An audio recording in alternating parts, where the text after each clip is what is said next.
3 mars, Administrata Federale e Strehimit ka ulur normën e saj të interesit referencë. Çka do thotë kjo për qeramasit e Zvicrës?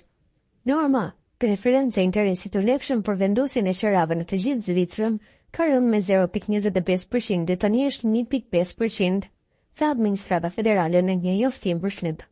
Shumica e qerave në Zvicër përcaktohet nga norma e interesit të referencë, një mesatare të gjithë interesit të paguar për hipotekën zvicerane. Këto nga ana tjetër bazohen në normën bazë dhe interesit të Bankës Kombëtare të Zvicrës, e cila tani shndron një shumë të ulët prej 0.5%. Por çfarë do të thotë kjo shkuptim i fondit për qeramasit? Për shumicën e tyre është padyshim një lajm i mirë. Sipas administratës, mishën se norma e interesit të referencë ka rënë me 0.25% në krahasim me të mujorin e parshëm, qeramasit ka drejt në parim të kërkojnë ulje të qeras prej 2.91%, nëse qeraja atyre bazohet në një normë interesi referencë prej 1.75%. Nëse bazohet në një normë më të lartë se 1.75%, ulja e qeras e pakushme do të jetë më lartë. Megjithatë, një ulje prej 2.91% është skenari më i mirë.